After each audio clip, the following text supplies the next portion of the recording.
Parent Tutorial for Music Makers at the Keyboard, Book 1. This is Week 3. Parents, you have two sources for sound by now. You got a listening CD and you got a practice CD.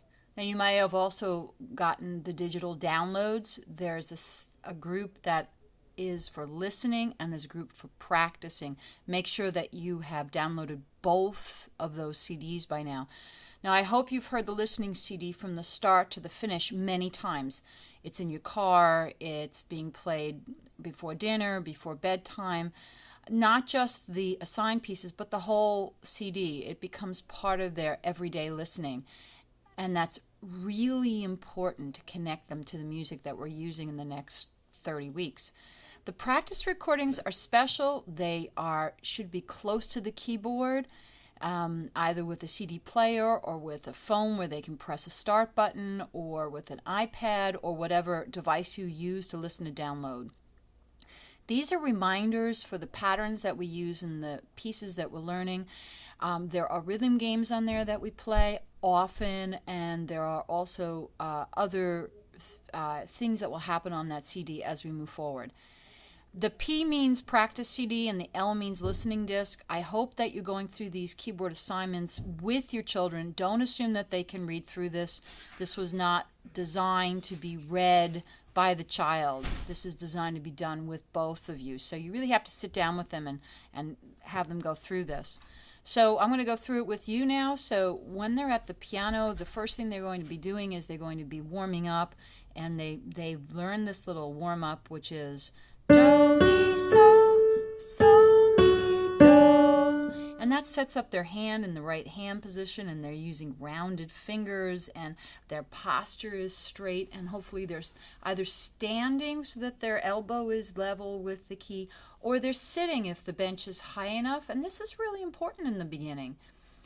All right, so now they've done that warm-up, and now they're going to do Listen for Bells, and they may just be able to play the whole song.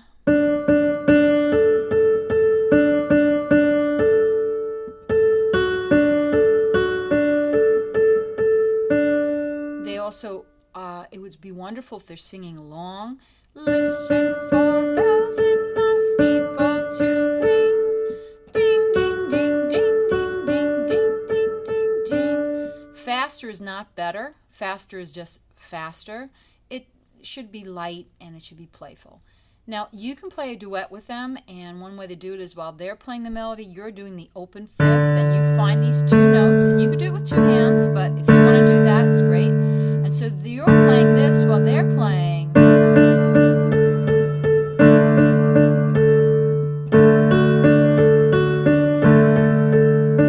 And then you can switch parts. Maybe you can play the melody, which would be a fun challenge for you, and they can play the open fifth.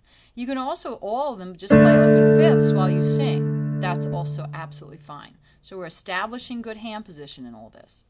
The next step is Stars Shining, Mouse, Mousy, and Deb Kahora. These are all done with just an open fifth, like this, or like this, or like this. And they can put on the recording. The practice CD has the Star Shining. They can put on the Mouse, Mousy. That's more to sing. Mouse, Mousy, in the housey. And Deb Kahora, you can put on the CD as well, the listening CD. Or they can sing along. I encourage the singing. The advantage of putting on the recording is they're getting a nice steady beat as they're playing. The new piece this week is Who's That? And as this is how it goes, the right hand is going to play Who's That? The left hand's tapping. Tapping at the window. Who's that? Knocking at the door. Now, they could sing it again, and the left hand can be I am tapping at the window. I am knocking at the door. For some children, they'll be able to do that. Some children, it might be too hard for them to switch hands. We follow their level. All right, and that's it. That doesn't take more than 2 to 3 minutes. And so the goal still in these early weeks is to find the time in the day when they can go to play every day. It's a ritual like brushing teeth or washing dishes after dinner or learning how to make their bed or getting their homework done at a reasonable time. These are all important rituals, And this plays right into that. It's so valuable for them to be doing something every single day. And so that's another aspect of this great program. Now, after that's all done, or if they're tired, you can put on that listening CD and they can drum with the recording for Bella Bimba. They can dance with the recording. They can just listen. And then they could put on the German dance, and I've asked them to analyze with the form game. So they'll need some place to put them, and they've gotten these shapes. And you can talk about the names of the shapes at home. I'm sure they're working on these shapes in school. And as you see, there are 12 in all, and there's more circles than the others. And they put them out, and then they're asked to listen to German dance. So as they're listening, they're going to take a shape, they call this the first part, and they can tap on it. So that first part, I'm calling it a circle. It doesn't have to be a circle. They could have picked a star first. That's fine. So let's do a star.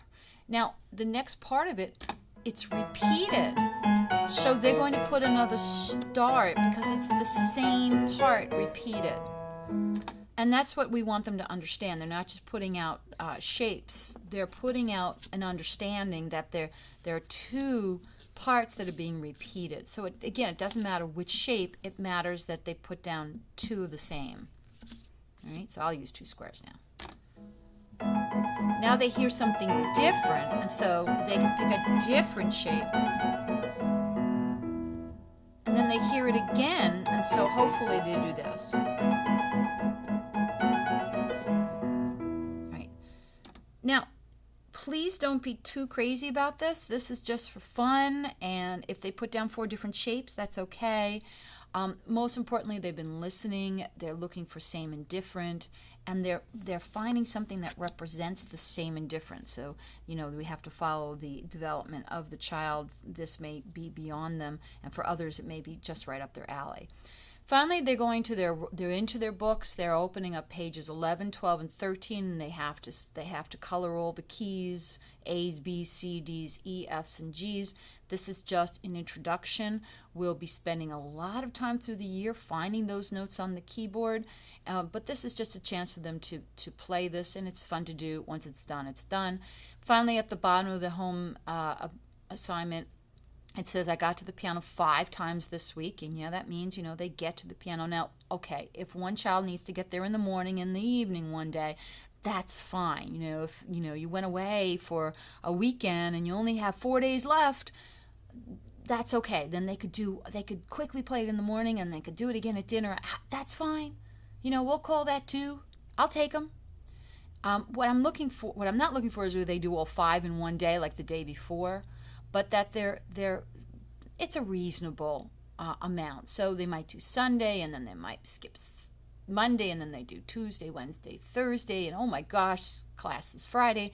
Then they could do another one Friday morning or Thursday night. So, you do have to kind of plan, and they really need your support on remembering to write the little check or put stickers or something, because they're going to be very excited to come in and show me this. But on the other side of it, they're not going to be too excited if they've only checked it once, or I forgot, because I made it clear that it has to be checked before they come into class, because this is a day-by-day ritual that we want to make an accounting. Remember, we're learning about accountability, and I know for being a pianist of over 50 years that playing every day and getting those little tasks done are the things that make the pianist or the musician. All right, so I'll see you in class this week, and have a great week of music.